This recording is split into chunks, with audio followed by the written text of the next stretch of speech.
पूरे हो जाएंगे। मैं कह रहा हूं सर, ये जो पार्टियां हैं जो वो जो दबाव, बहुत बड़ा दबाव था नरेंद्र मोदी पर बीजेपी की सरकार पर। देखिए इसमें बहुत सारी प्रदीप जी ऐसी पार्टियां हैं, भाई कुछ करें, जैसे पोटा किया था उन्होंने। इसमें बहुत सारी ऐसी पार्टियां हैं जो शायद मोदी या बीजेपी के साथ भी आ सकती है एनडीए के। इस पर और बात करेंगे, लेकिन फिलहाल सुनवा देते हैं नरेंद्र मोदी के भाई क्या कह रहे हैं, सुनिए। का बखान नहीं कर सकता मैं कितना खुश हूँ, और ना मुझे खुशी से कोई लेना देना। मैं तो तन समर्पित, मन समर्पित और यह जीवन समर्पित। मोदी तेरे लिए चाहता हूँ मैं कुछ और भी दूं, क्योंकि अगर देश को बचा सकता है तो मोदी बचा सकता है, ये पूर्ण विश्वास है मुझे। इसमें खुशी की और दुख का कोई विषय नहीं है। लेकिन आपको फिर भी कितना खुशी हो रही है? आप हम शकल जैसे दिखते हैं उनके, तो आप तो पीएम रहेंगे, तो पीएम के हम शकल को तो बहुत माइलेज मिलेगा, बहुत फायदे मिलेंगे। मैं हम शकल, आप मुझे यहाँ देख रहे हो, ये जितने भी फोटो हैं ये देखिए, बनारस में और अमेठी में सारे मीडिया एक इतिहास बना दिया। भगवान राम, कृष्ण और चाणक्य के बाद मैंने कहा था एक चौथी महाक्रांति हिंदुस्तान में नरेंद्र मोदी जी के नेतृत्व में होगी, और अब उसका परिणाम आ चुका है। गुजरात की भूमि ने बहुत महापुरुष दिए हैं। महर्षि दयानंद बापूजी और सरदार पटेल के बाद एक ऐसे महापुरुष आए हैं। जो है सरदार वल्लभ भाई पटेल ने तो एक भारत बनाया था, अब ये श्रेष्ठ भारत जरूर बनाएंगे, और दिव्य भव्य भारत का निर्माण मोदी जी के नेतृत्व में होगा।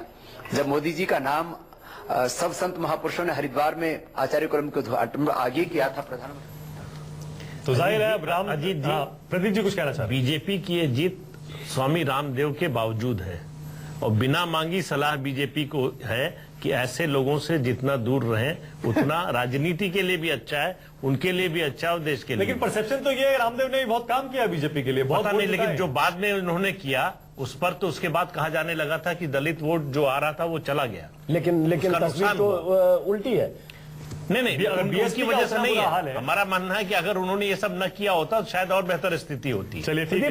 एक बार मानक, सिर्फ हमें टुडे चाणक्य और एग्जिट पोल की बात जरूर करनी चाहिए। हमारे पास बीके बजाज साहब का मैसेज भी आया था, I had told you don't worry, और उसके बाद वही चीज हुआ जो उन्होंने कहा था, और हम सब लोग डरे हुए थे उस समय, क्योंकि जब अमित शाह जो मुख्य रणनीतिकार हैं वही 300 से ज्यादा सीट नहीं दे रहे थे, 250 से ज्यादा बीजेपी, तो सबको एग्जिट पोल वो 300 का अगले दिन उन्होंने दिया था। जब एग्जिट पोल देख लिया सर, वो तो 250 भी देते तो आपको जरूर अब सोचने लगता, आपको 200 भी आनंद। लेकिन चलिए, मुद्दा ये 70 वाले हैं,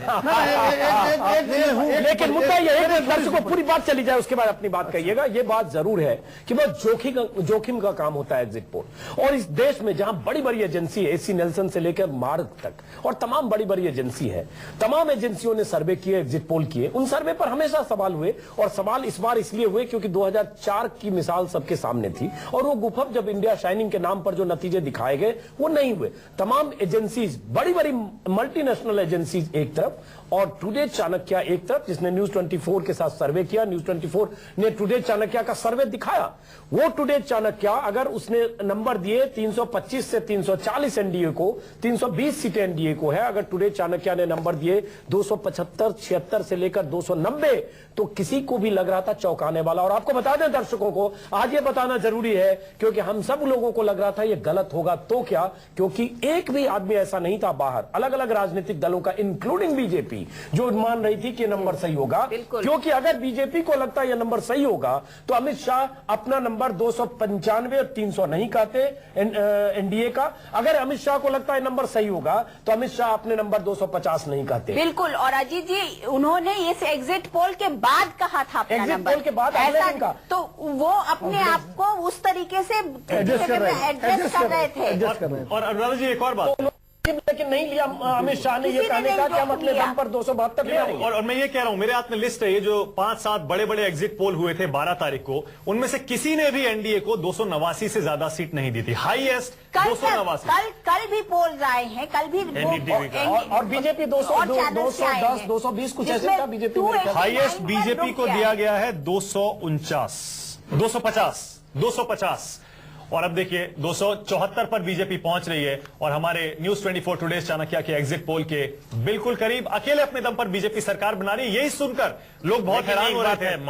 कह रहे थे शुरू से कि ये सही हो सकता है, पता नहीं पहले दिन से मैं तो देश में दर्शकों के सामने कहूंगा, आप भी 4 महीने से कह रहे थे प्रदीप जी को भी लेकिन बधाई देनी चाहिए। प्रदीप जी 4 महीने से हमारे पैनलिस्ट की भी तारीफ हमको करनी पड़ेगी। प्रदीप जी की प्रदीप सिंह पिछले 5 महीने से कह रहे थे, 5 महीने गौर करिए, जब बीजेपी के नेता 250 की बात नहीं करते थे, 200 210 प्राइवेट बातचीत में भी ऑफ द रिकॉर्ड, तब प्रदीप सिंह ने दिसंबर में कहा था, दिसंबर की बात जब आपका अपसर्ज था, आप शीर्ष पर था, जब टाइम्स ऑफ इंडिया जैसा अखबार कह रहा था कि आम आदमी पार्टी को 50 से 100 सीटें मिलेगी, प्रदीप सिंह ने तब कहा था 250 से ज्यादा, 250 ज्यादा और एनडीए 300। और इस पर बहुत जानकारी खाली एक दो दर्शकों को दे दूं कि कांग्रेस के जितने वरिष्ठ नेता हैं, जितने मंत्री हैं, ज्यादातर हार रहे हैं। जितिन प्रसाद चौथे नंबर पर हैं, सलमान खुर्शीद 5वें नंबर पे, जमानत जब्त होने जैसी सिचुएशन है। कुल कैंडिडेट 5वें पे हैं, तो कैंडिडेट 20-25 कैंडिडेट तो, और उसके अलावा अंबिका सोनी हार रही है चुनाव, और भी बहुत सारे, बेनी प्रसाद वर्मा चुनाव हार रहे हैं। ज्यादातर कांग्रेस कहें यूपीए के मिनिस्टर्स हार रहे हैं। वाराणसी में मोदी 70,000 से आगे, जेटली, अरुण जेटली मुख्य रणनीतिकार, स्ट्रेटजिस्ट कहें तो मोदी के फ्रेंड, फिलोसफर, गाइड कह सकते हैं शायद, 50,000 वोट से 58,000, लगभग 60,000 वोटों से अरुण जेटली पीछे हैं। बहुत खास बात है, सबसे बड़ी खबर है, अरुण जेटली राज्यसभा सदस्य हैं। हो सकता है उसके बाद भी उनकी सेहत पर कोई फर्क न पड़े, लेकिन इकबाल तो खत्म होगा। बिल्कुल, हाँ, क्योंकि आप कहते हो हम देश में 400 सीटों पर बीजेपी को चुनाव लड़वा रहे, एनडीए के सबसे बड़े स्ट्रेटजिस्ट। मुझे अजीत जी, मुझे क्या लग रहा है, मुझे लग रहा है कि अरुण जेटली ने जिस दिन ये फैसला किया कि मुझे पंजाब में जाकर अमृतसर से चुनाव लड़ना है, बहुत बड़ा मिसकैलकुलेशन उसी दिन कर दिया। दिल्ली की 7 सीटें उनके सामने पड़ी थी, शायद उनको एक ऑफर भी दिया गया था कि वो नई दिल्ली से चुनाव लड़ ले, नई दिल्ली से चुनाव लड़ने आराम से जीत जाते, मुलायम सिंह को एक मिनट, क्योंकि मुलायम सिंह को हम लगातार दूसरे तीसरे नंबर पर बताते रहे, इसलिए हमें करेक्ट भी करना चाहिए। जो आजमगढ़ से खबर है, मुलायम सिंह 19,000 वोटों से आगे हैं, 21,000 से आगे हो चुके, अब 21,000 से हो गया। बहुजन समाज पार्टी से आगे हैं, बीजेपी वहां तीसरे नंबर पर। और दर्शकों को बता दें कि हमारे पास जो लोग बैठे, कंटिन्यूअस अपडेट हैं सबके पास। आनंद प्रधान बैठे हैं, एक डेटा, एक सीट की खबर इनके पास आ रही है। हमारे पास भी अलग अलग कॉर्नर से खबरें आ रही है। आप न्यूज 24 बदलिएगा मत, क्योंकि ये यकीन के साथ कह सकते हैं कि जब एग्जिट पोल हमारा सही है तो नतीजे भी हमारे चैनल पर आपको सबसे सटीक, सबसे पहले मिलेंगे। मानक अजीत जी, आप जो कह रहे थे कि कांग्रेस के बहुत सारे बड़े बड़े नेता दिग्गज धराशायी हो गए हैं, उसी के उलट बीजेपी और एनडीए के खेमे से ज्यादातर दिग्गज, ज्यादातर बड़े बड़े नेता अपनी अपनी सीट बचाने में कामयाब हो गए हैं। अरुण जेटली उसमें एक एक्सेप्शन हो सकते हैं। अरुण जेटली ने शायद मिसकैलकुलेशन किया, पंजाब जाकर सिद्धू को अमृतसर से हटाया, सिद्धू नाराज भी हुए, उन्होंने कहा चुनाव लड़ूंगा ही नहीं। अगर दिल्ली से लड़ लेते, ऑफर दिया गया था उनको दिल्ली के अलावा 1-2 सीटें और जयपुर से उनको ऑफर किया गया था। लेकिन मैं अजीत जी जो बता रहे थे, अजीत जी आपने बताया कि यूपी के तमाम मंत्री जो हैं वो चौथे या 5वें नंबर पे है या चुनाव हार रहे हैं। इनमें से तमाम मंत्रियों ने पिछले 4 साल में मेरा नाक में दम कर दिया था। इन्होंने ये बोल के कि आपका पोल सर्वे सबसे खराब है, सबसे खराब है। चलिए, तो आज आप खुश हो सकती हैं, हम लोग भी खुश हो सकते हैं। नहीं, खुश इसलिए कि हम निशाने पर रहे, उस नतीजे की हम बात नहीं कर रहे, लेकिन निशाने पर रहे तो कम से कम एग्जिट पोल एक सही साबित हुआ। अब तस्वीर आ रही है अनुराधा जी, नरेंद्र मोदी अपनी मां से मिलने पहुंचे हैं, और शायद इस जीत के बाद अजीत जी पहली तस्वीर है, पहली तस्वीर है। उसकी पहली एक तस्वीर हमने दिखाई जब नरेंद्र मोदी की मां सूर्य को नमस्कार करते, सूर्य नमस्कार या कहें सूर्य को सूर्य को अर्घ चढ़ा रही थी, गंगा जल चढ़ा रही थी। अब यह तस्वीर मोदी अपनी मां से मिलने पहुंचे। बिल्कुल, और नरेंद्र मोदी के लिए जाहिर है आज एक बहुत बड़ा दिन है, और पहले से पूरा का पूरा प्लान जैसे उन्होंने तैयार किया था, ऐसा लगता है बिल्कुल स्क्रिप्ट के हिसाब से ही पूरा का पूरा एक्शन आपके सामने टीवी स्क्रीन पर दिखाई दे रहा है। और नरेंद्र मोदी की 2-3 भविष्यवाणियां भी थी, दावे भी थे जो उन्होंने अपनी रैलियों में किए थे, अपने इंटरव्यूज में किए थे, और वो भी ये जो आंकड़े हैं बिल्कुल गवाही दे रहे हैं, बिल्कुल वैसा ही हो रहा है। मोदी ने कहा था, अब से करीब 1-1.5 महीने पहले भविष्यवाणी की थी, दावा किया था कि बीजेपी की अगुवाई में वो सरकार बनेगी जो शायद राजीव गांधी के बाद वैसी सरकार नहीं बनी है। बिल्कुल सही साबित हो रहा है। 30 साल बाद कोई पार्टी अपने दम पर सरकार बनाने जा रही है अकेले, किसी सहयोगी दल की जरूरत नहीं है। कांग्रेस के बारे में मोदी ने भविष्यवाणी की थी कि कांग्रेस अपने इतिहास के सबसे खराब परफॉर्मेंस से गुजरेगी, और बिल्कुल यही देखने को मिल रहा है। नीचे देखिए, कांग्रेस 60 पर आ गई है, बीजेपी को किसी सहयोगी की जरूरत नहीं है। ऐतिहासिक है, 30 साल बाद 2014 के लोकसभा चुनाव में कोई पार्टी अपने दम पर सरकार बना रही है। कोई कमेंट आनंद जी, कोalition पॉलिटिक्स के दिन चले गए, इसका मतलब ये माने 30 साल में लोगों ने यही सब देखा है पिछले 25 साल में। अब एक पार्टी को जिताकर अगर जनता भेज रही है, तो इसका मतलब लोग भी उकता गए हैं कि फ्रैक्चर्ड मैंडेट से जनता का ही नुकसान होता है। इसका इस मैसेज का एक बहुत महत्वपूर्ण अर्थ है, लेकिन एक बात हमें और भी नहीं भूलना चाहिए कि बीजेपी ने इन सब के बावजूद लगभग सभी राज्यों में जहां वो अच्छा परफॉर्म कर रही है, उन सभी राज्यों में खास करके उत्तर प्रदेश बिहार में भी उन्होंने गठबंधन किया है। और उस गठबंधन का जब वोटों को आप जोड़ेंगे, जिसको हम कहते हैं फाइनल डिटेल्स में जाएंगे, तो आप देखेंगे कि इन गठबंधनों की बहुत महत्वपूर्ण भूमिका। आनंद जी, ये जो मजाक उड़ाया जा रहा था कि 25 ऐसी पार्टियां हैं जिनमें से आधे का मोदी की तस्वीरें आ रही है। Narendra Modi man of the match जैसे होता है, मैन ऑफ द सीरीज होता है, मैन ऑफ द डिकेट है। क्या है नरेंद्र मोदी आज?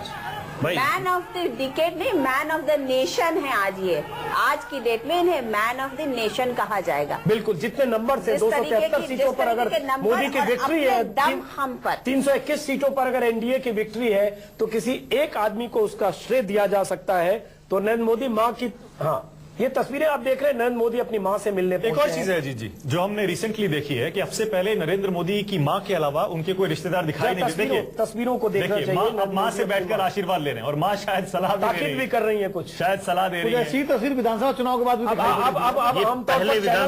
प्रदीप सिंह तस्वीरों की बात करें, आमतौर पर चैनल में एक मिनट आमतौर पर होता है कि बॉडी लैंग्वेज को लोग एनालाइज करते हैं। आप देखिए इस तस्वीर को, टीका लगा रही हैं, नरेंद्र मोदी की मां है, उन्होंने कुछ सलाह भी दी होगी, थोड़ी गुजराती में बात करती हैं, और ये तस्वीर पता नहीं ऐसा लग रहा है जी नरेंद्र मां तो बहुत इमोशनल होंगी इस समय, नरेंद्र मोदी भी कहीं भावुक होंगे क्या इस पल, जबकि शायद अपने जीवन की सबसे बड़ी लड़ाई जीतने के बाद मां के पैर छू रहे हैं। देखिए, ये मत भूलिए कि पिछले 12 साल से जितनी media scrutiny, judicial scrutiny Narendra Modi की हुई है, देश में किसी नेता की नहीं हुई। उनको न केवल बाहर से विरोध झेलना पड़ा है, बल्कि पार्टी के अंदर से भी लगातार विरोध झेलना पड़ा है। उनको कैंपेन कमेटी का चेयरमैन बनने में भी बहुत मुश्किल हुई है, बहुत मुश्किल। अगर संघ का समर्थन ना होता तो वो कैंपेन कमेटी के भी